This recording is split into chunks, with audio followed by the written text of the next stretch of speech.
we have heard learned counsel for the parties and have also gone through the material available on record carefully. First, in our opinion, petitioners Sikandar, Khuda Baksh and Hassan have made out a case for grant of leave to appeal for the purpose of reappraisal of evidence in the interest of justice, particularly in view of the fact that some of the accused who were apprehended at the spot along with accused Sikandar have been acquitted of the charge either by the trial court or by the high court. First, it is to be seen that main reason prevailed upon the learned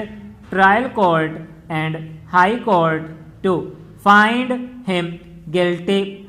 for the commission of the offences is that a 303 rifle was recovered from his possession, which otherwise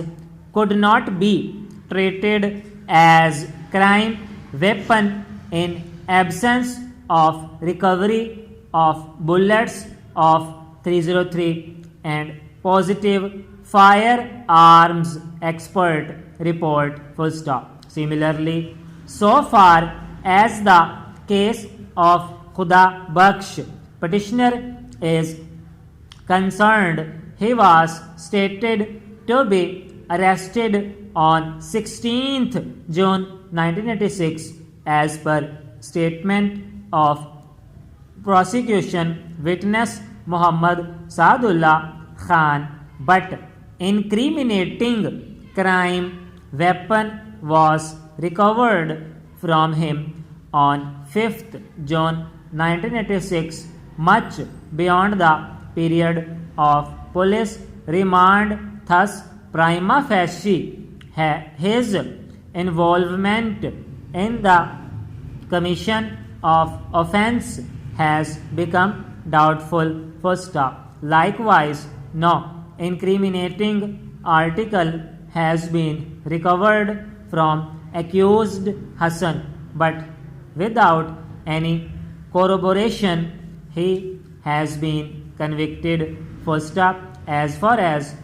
petitions filed by the complainant against acquittal of the respondents Ghulam Qadir, Qasim and Abdul Ghaffar are concerned, questions involved in these petitions are required to be examined in depth for the purpose of safe administration of justice, as it has been pointed out that some of the accused were apprehended at the spot and crime weapons were also recovered from them, but they have been acquitted of the charge. Therefore, in these petitions as well have